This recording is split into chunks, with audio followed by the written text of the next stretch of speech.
There is a specific kind of exhaustion that doesn't show up on your face. It doesn't slow your walk.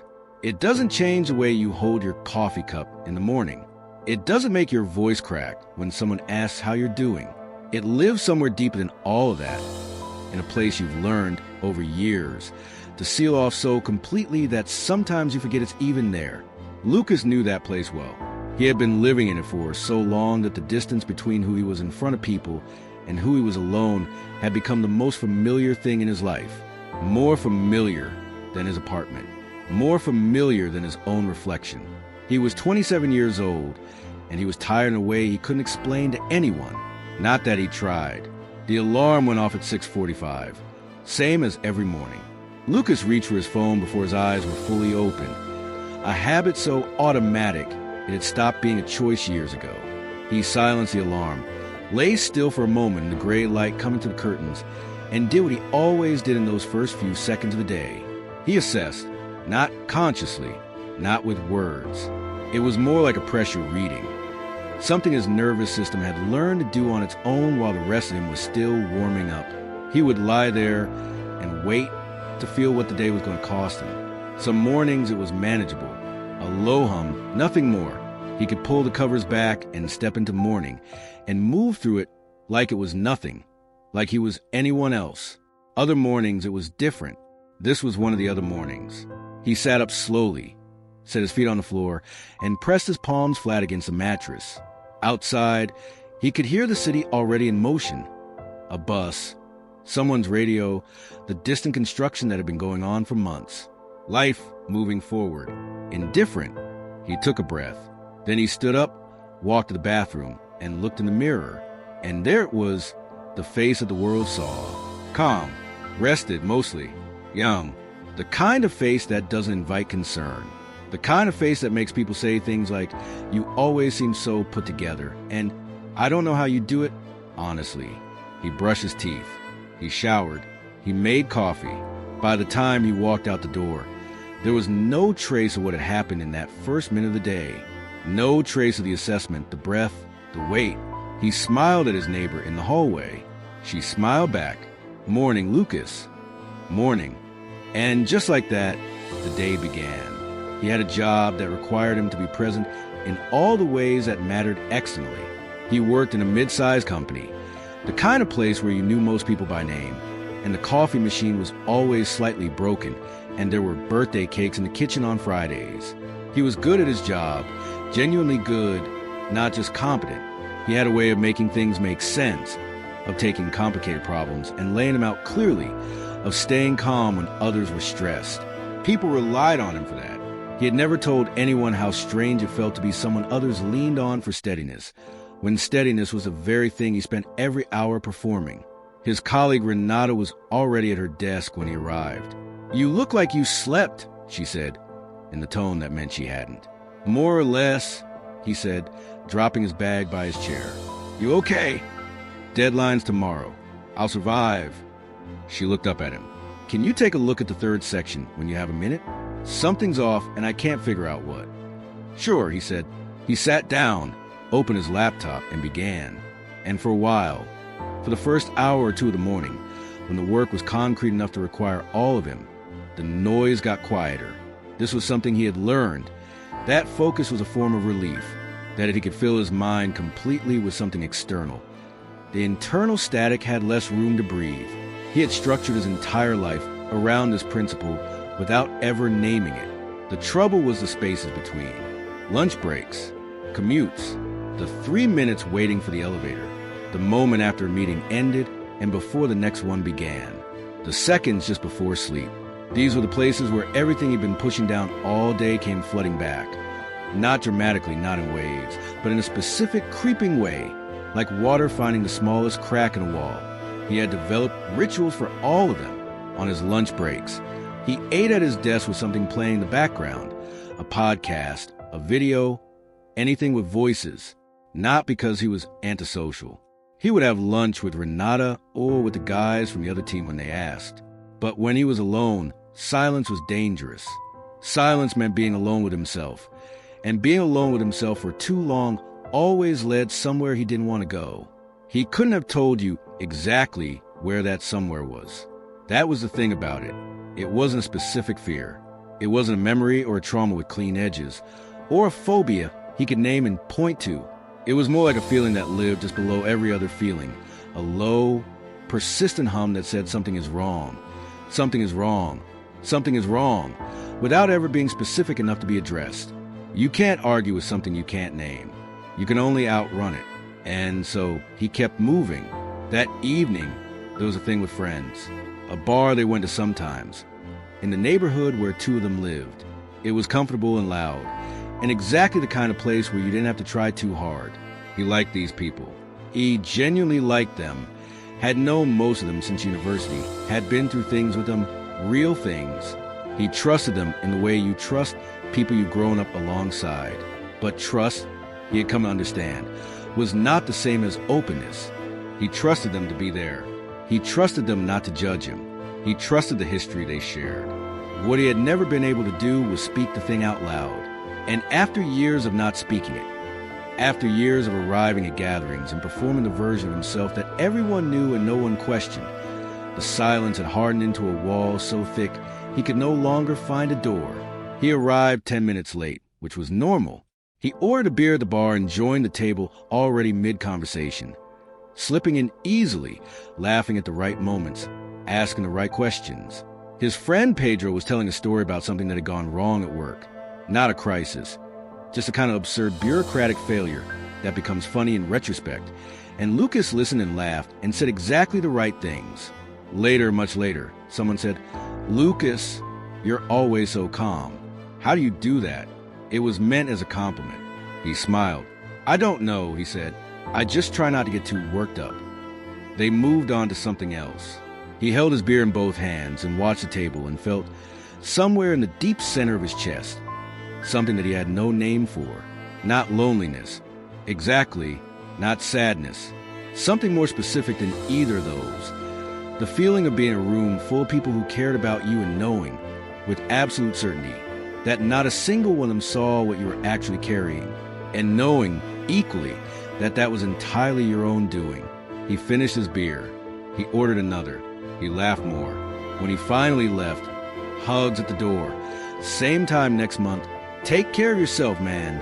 He walked home in the dark and felt the thing he always felt at the end of a good night with friends. Relief. The performance was over. And underneath the relief, something worse. A loneliness so quiet and so complete that it felt less like an emotion and more like a fact about the world. The nights were the hardest part. Not all of them. Some nights he was tired enough that sleep came quickly, cleanly, and he woke the next morning almost feeling like himself. But there were other nights, and they had been getting more frequent, though he tried not to think about that. When the moment his head hit the pillow, the noise started. It wasn't dramatic. He wanted to be clear about that, even just to himself. It wasn't screaming. It wasn't visions. It was quieter than that, and in some ways quieter was worse, because at least with something loud you knew it was there.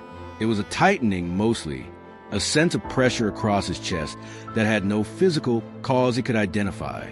His heartbeat, suddenly too present, not fast, not racing, just there in a way it usually wasn't, knocking at his ribs like a reminder of something he couldn't remember forgetting.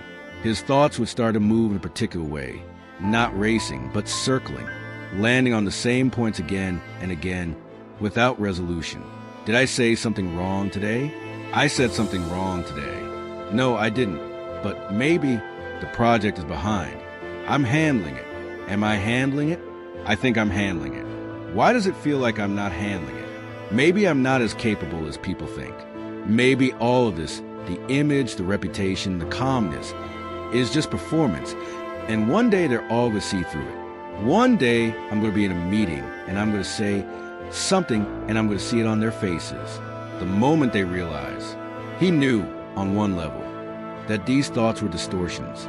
He knew the project was fine, that people weren't on the verge of seeing through him, that he was by any reasonable measure doing well. He knew this the same way you know, intellectually, that a storm is just water while still standing in it, soaking wet, unable to get warm. Knowledge and feeling, he had learned, do not always speak to each other. He would roll on to his side, close his eyes harder, will his body to relax. Sometimes it worked. Sometimes he lay there for an hour, 2 hours, until exhaustion finally won. He would wake in the morning feeling like he hadn't really slept, carry that feeling with him all day, white-knuckle to performance, come home, lie down, and start again. He had never told anyone this.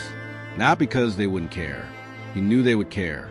He knew Pedro would listen, that Renato would say something kind, that his mother would worry. That was partly why he didn't tell them. Because being worried about was its own kind of weight. Because explaining it meant making it real in a way that, as long as it stayed inside, felt almost manageable. As long as it was only his, he could convince himself it was fine. Weeks passed the way weeks do when you're living inside something without naming it. Quickly and all the same, the project at work went well. He got a message from his manager saying his contribution had been noticed, that he should be proud. He showed it to no one. He read it 3 times, felt something shift briefly in his chest, something that might have been pride if it had anywhere to land, and then went back to his desk and continued working. He went to the gym. He cooked sometimes. He read a few pages of a book before sleep most nights, which helped a little. He called his mother on Sundays, the way he always had, and said that everything was fine. The job was good. He was tired, but that was normal, wasn't it? Everyone was tired. "You sound tired," she said once. "I'm okay," he said. "You'd tell me if you weren't?" A pause that was barely a pause. "Of course," he said. There was a Saturday in early autumn when nothing in particular happened, and that was the day something began to change. He had no plans. This was unusual. He had become skilled over time at ensuring his weekends had enough structure to keep him anchored. A run in the morning, a thing in the afternoon, dinner with someone in the evening. Enough movement to fill the hours. But this Saturday had come together wrong, or rather hadn't come together at all. A plan canceled, another forgotten. And by 11 in the morning, he was sitting in his apartment with a full day in front of him and nowhere to put it. He made coffee. He sat by the window. He looked at his phone, put it down, picked it up, put it down again. He tried to read. The words moved over him without landing. He turned on something to watched 10 minutes of it, closed it, and then he just sat. He sat in the quiet of his apartment on a Saturday morning in early autumn, and for the first time in longer than he could remember, he didn't run from it. Not because he chose not to. He didn't choose. He simply ran out of places to go. And in that stillness, in the rare and uncomfortable silence of morning with no demands, something he'd been outrunning for years finally caught up. It didn't announce itself. It came slowly the way dusk comes, so gradually that by the time you notice the light has changed, it's already almost dark.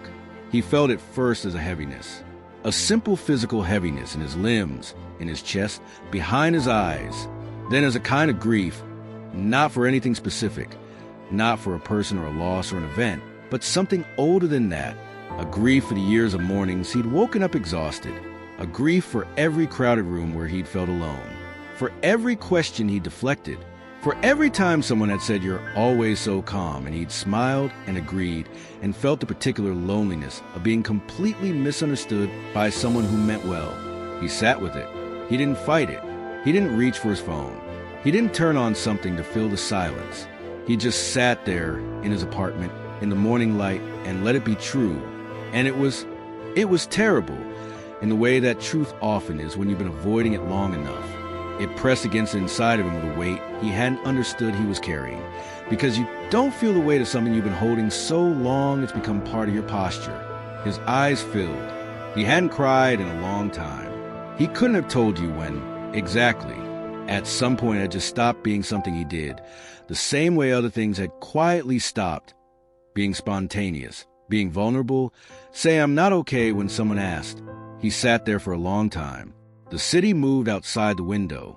People walked past below. A couple arguing about something small. A child pulling on a parent's hand. He sat. And eventually, not dramatically, not with any particular resolution, the weight shifted slightly. Not lifted, not gone, just redistributed, in the way that things sometimes shift when you stop fighting them. He breathed. He was still there. He was still himself. The world had not ended. He was just a person, sitting in an apartment, finally allowing himself to be tired. Nothing changed that day. That is important to say. He didn't call Pedro and tell him everything. He didn't make an appointment with someone or write in a journal or do any of the things that stories like this are supposed to arrive at. He sat in his apartment for a while, and then he made lunch, and then he went for a walk, and the walk was quiet, and the evening came. But something had shifted, small, almost invisible. That night, he lay in bed, and the ceiling above him was the same ceiling it had always been, and the thoughts that came were the same thoughts they had always been, circling, landing, circling again. But this time, alongside them, was something new. Not peace, exactly. Not silence. Just a very faint, very hesitant acknowledgement. This is real. Not this is fine. Not this is nothing. Not this is manageable. I'm handling it. Everyone is tired. Just, this is real. This is something. This has been happening for a long time. And it is real. That acknowledgement, quiet and fragile and terrifying in a way that honest things always are, was the smallest possible beginning. He did not know what to do with it yet. He was not sure he had the courage yet to let it be seen by anyone else. But he held it, in the dark, in the quiet of his apartment, in the strange and unfamiliar space after the performance is finally over and you are only yourself. He held it, and that, for now, was enough. There are people walking among us every day who are carrying something invisible. They answer emails and make plans and laugh at the right moments, and ask how you're doing and listen when you answer. They are good friends, good colleagues, good sons and daughters and partners. They are, by every measure available to the people around them, fine. And late at night, in the silence that has no audience, they are something else entirely. Not broken, not lost, not beyond anything, just tired, in a way they have not yet learned to say out loud. Just carrying, in a way they have not yet found safe enough to put down. Just waiting, sometimes without even knowing they are waiting, for the moment when the distance between who they are in front of people and who they are alone becomes too heavy to keep maintaining. Some of them will reach that moment and reach for their phone and call someone. Some of them will not. Some of them will sit by a window on a quiet Saturday morning and let the silence finally catch them, and that will be the beginning. Some of them have not yet arrived at their Saturday morning. If you are one of those people, if any part of this felt less like a story and more like something you recognize, know that what you are carrying is real, not imaginary, not weakness, not something to be solved by trying harder or sleeping more, or reminding yourself that others have it worse. Real. And real things, however long you've been carrying them alone, can be set down. Not all at once, not without difficulty, but eventually, slowly, in the particular way that things change when you finally stop pretending they are not there. Lucas sat by his window. The city moved below him. He breathed, and somewhere in that breath, in its smallness, in its honesty, in the simple fact of it, something that had been sealed off for a very long time began, almost imperceptibly, to open.